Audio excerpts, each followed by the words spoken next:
दोस्तों, आप सभी को राम राम। मेरा नाम सचिन है। मैं अभी फ़िलहाल ऑस्ट्रेलिया में एक रजिस्टर्ड नर्स हूँ। जैसे कि अगर आप मेरी वीडियोस को रेगुलरली देखते हैं तो आपको पता होगा मैं क्या वीडियो बनाता हूँ और कहाँ जॉब करता हूँ, क्या सारा आपको पता होगा।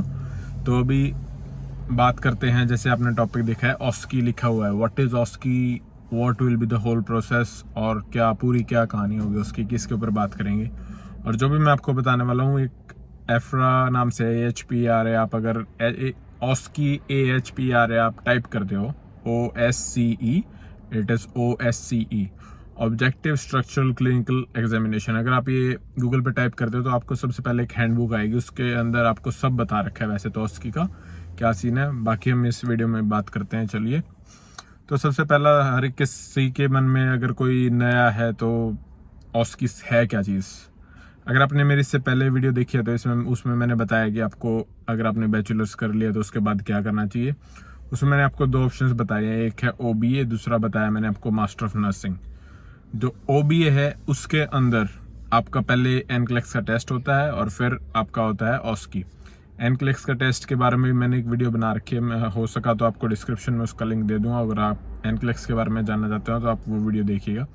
उसमें सारा बताया गया है कि आप क्या दे सकते हैं, कैसे होगा, कैसे बुक कर सकते हैं, सारी प्रोसेस है। इस वीडियो में बात करते हैं हम ऑस्की की।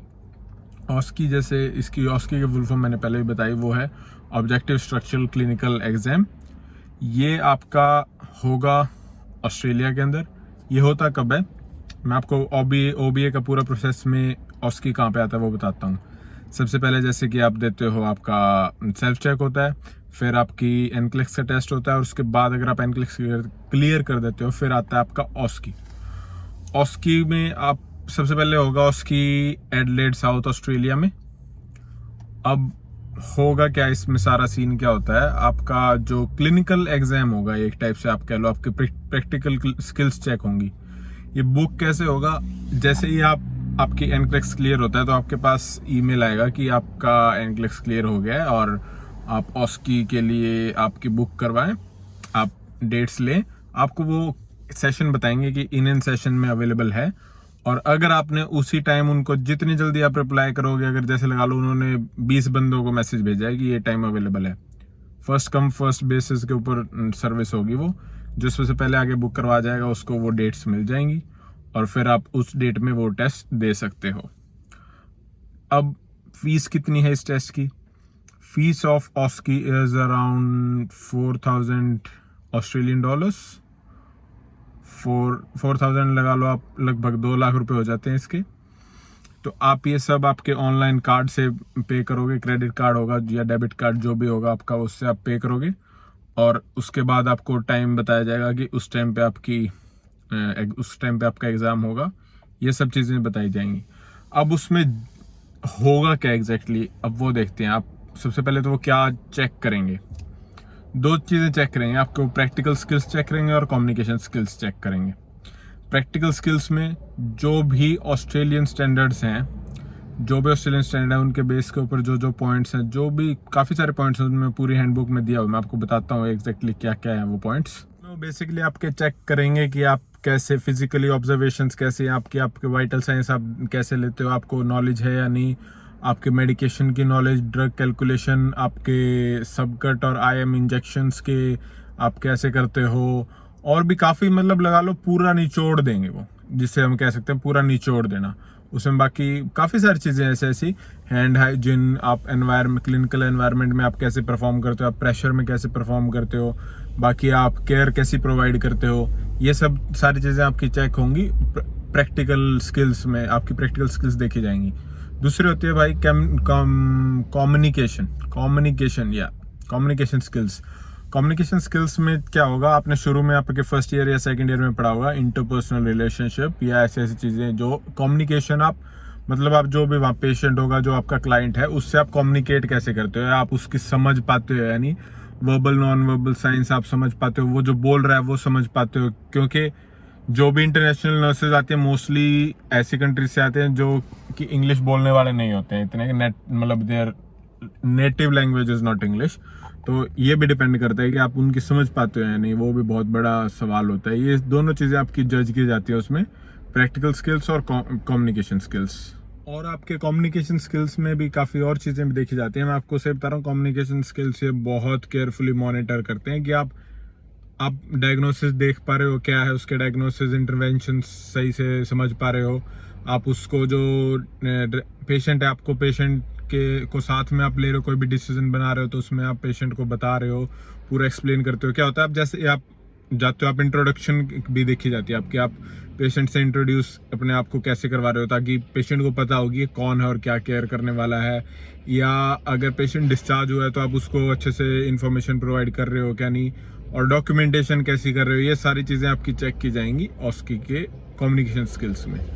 अब नेक्स्ट क्वेश्चन सभी के दिमाग में क्या आता है कि जो हमारा एग्ज़ाम होगा वो रियल पेशेंट के साथ होगा या कैसे होगा। मोस्टली जो आपके होंगे या फिर तो वो कोई एक्टर होगा या फिर आपके मैनिकन्स होते हैं वो होंगे। अब मैं आपको एक मेरा एक्सपीरियंस बताता हूँ। जब मैं डीके यूनिवर्सिटी में ब्रिजिंग प्रोग्राम कर रहा था, वहाँ पे एक सिमुलेशन लैब बनाई हुई थी।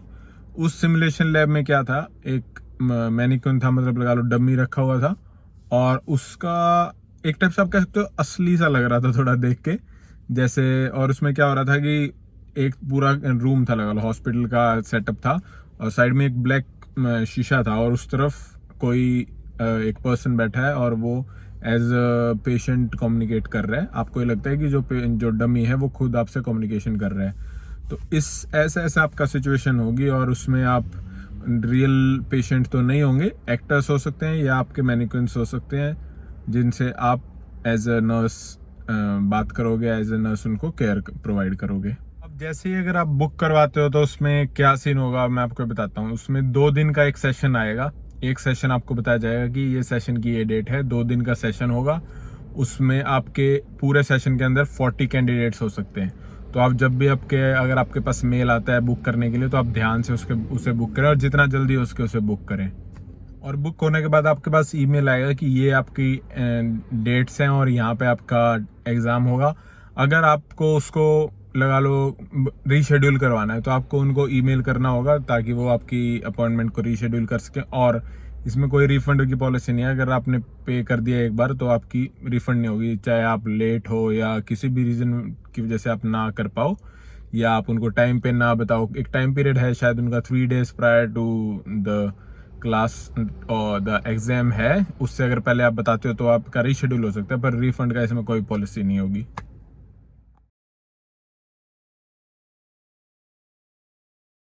अब सबसे बड़ा या सबसे इम्पोर्टेंट क्वेश्चन आता है, हम प्रिपेयर कैसे करें। हमें क्या पता है कि ऑस्ट्रेलिया के क्या नॉर्म्स हैं, क्या इनके कोड ऑफ एथिक्स हैं, ये सब कैसे ये काम करते हैं। तो इसमें उन्होंने जो एफ्रा ने अभी जो हैंडबुक रिलीज़ किया उसके अंदर लगभग 8 पॉइंट्स दिए। उसमें उन्होंने बुक्स बताई हैं कौन सी आपको पढ़नी है, जिसमें एक इम्पॉर्टेंट बुक है ऑस्ट्रेलियन मेडिकल हैंडबुक, AMH कहते हैं वो। हर साल अलग एडिशन आता है, आप अच्छे से उसको देख सकते हैं, अच्छे से पढ़ सकते हैं। और भी काफ़ी बुक्स बताई उन्होंने। और उन्होंने कोड ऑफ एथिक्स से रिलेटेड एक अलग टॉपिक होता है, आप कैसे कोड ऑफ कंडक्ट वगैरह, काफ़ी लगभग 8 पॉइंट हैं। अगर आप वो हैंडबुक देखते हो या मुझसे हो पाया तो I also show you what exactly those were. तो उससे आप क्या कर सकते हो, आप खुद प्रैक्टिस कर सकते हो, आप पढ़ सकते हो, you can gain much knowledge about it, about Australian work culture. अब नेक्स्ट क्वेश्चन आता है कि हम अगर जब एग्जाम में जाएंगे तो what you will B wearing. तो उन्होंने बताया कि आप एक डिसेंट यूनिफॉर्म पहनोगे, उसमें ऐसा कोई मतलब जो आप प्रोफेशनल टाइप से आप जो भी आपकी यूनिफॉर्म होती है वो पहनोगे। जीन्स या आपकी कोई रफ जीन्स या कटेड जीन्स ऐसे कुछ नहीं पहन के जा सकते हो। ये उनके नॉर्म्स हैं, आप पॉलिसीज में बताया जा रहा है कि ऐसे ऐसे आपका यूनिफॉर्म तो एग्जैक्टली नहीं है, पर the thing is so that you are safe and the clinical environment is also safe from infection. इसलिए उन्होंने पूरा मतलब प्रॉपर एक आपकी यूनिफॉर्म जो हॉस्पिटल में आप जब भी जाते हो कहीं पे जॉब के लिए, वहाँ पे अच्छी आपकी यूनिफॉर्म डिसेंट यूनिफॉर्म होनी चाहिए। जो हमारी जैसे यूनिफॉर्म थी, it was like a polo T shirt, you can wear a white polo T shirt and a black pant और blue pant and black shoes. That's perfect dress I think which you should be wearing on your exam day.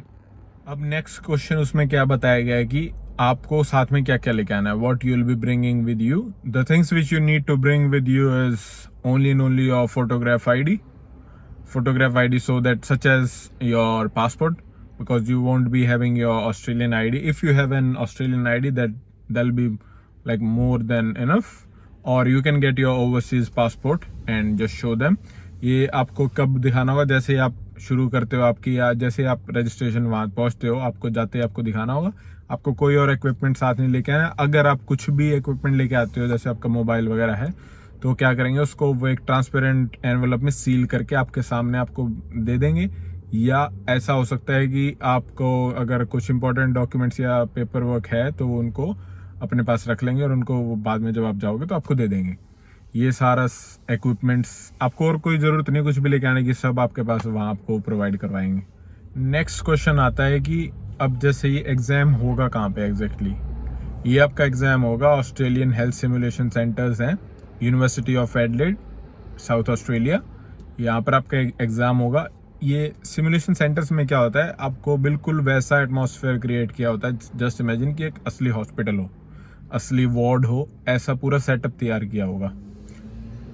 अब आप जैसे ही वहाँ पे जाके, आप पहले दिन जब आप जाते हो, आपका रजिस्ट्रेशन होगा, वहाँ पे आपसे कुछ एग्रीमेंट साइन करवाए जाएंगे और आपसे एक ऑडियो और वीडियो से रिलेटेड भी एक साइन करवाया जाएगा, कंसेंट जिसे आप कह सकते हो, कि क्योंकि जो भी आपका एग्ज़ाम होगा वो सब रिकॉर्ड होगा, आपकी चेक करने के लिए भी, आपकी परफॉर्मेंस भी चेक करने के लिए, अगर आगे रिसर्च के लिए भी इस्तेमाल किया जाएगा कि whether they should improve something और नॉट। और वहाँ पे जो एग्रीमेंट आपका साइन होगा, वहाँ पे ये भी एक लाइन होगी, आप कुछ भी डिस्क्लोज नहीं करोगे बाहर जाके, ताकि they remain it should be confidential, ताकि आप कुछ भी बाहर जाकर किसी को भी कुछ भी ना बताओ।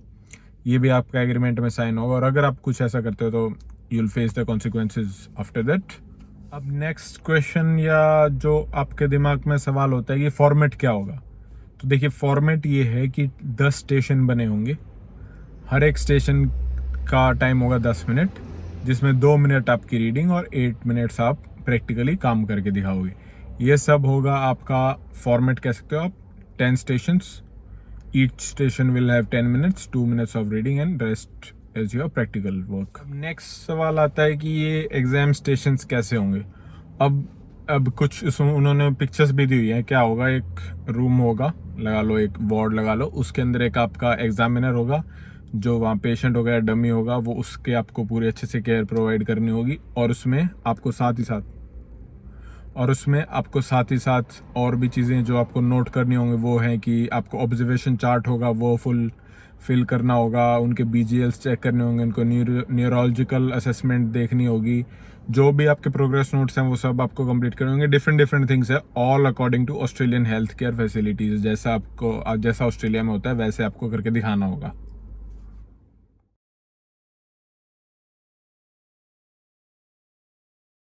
नेक्स्ट क्वेश्चन हमारे दिमाग में आता है, जस्ट इमेजिन अगर आप वो एग्ज़ाम दे रहे हो, आपकी किसी भी एक स्टेशन पे you are not feeling well, या कुछ भी ऐसा हो जाता है कि आप एग्ज़ाम आगे कंटिन्यू नहीं कर पा रहे हो, तो यू कैन डू इस, आप just you can raise your hand, the invigilator will come and help you in it.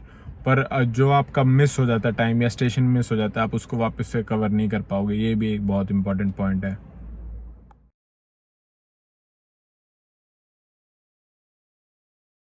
अब दोस्तों, एक और इम्पॉर्टेंट पॉइंट है कि वो आपको मार्क किस बेस पे कैसे करेंगे। वो आपको मार्क्स आपके किस बेस पे होंगे। उनके जो ऑस्ट्रेलिया के रजिस्टर्ड नर्स के प्रैक्टिस के स्टैंडर्ड्स हैं वो देखे जाएंगे, और जो सिनेरियो है उस सिनेरियो के ऊपर कुछ उन्होंने पॉइंट्स बना रखे होंगे। अगर आप वो पॉइंट्स या वो सारी चीज़ें आप करते हो तो उस चीज़ के ऊपर आपको मार्क किया जाएगा। तो ध्यान से करें जो भी करें, और अच्छे से पूरा पढ़ें आप, पूरा अच्छे से ध्यान से। You can read everything, there is like everything is particularly about every particular scenario is written on the standards। जो भी आपकी हैंडबुक है, प्लीज उसे ध्यान से पढ़ें।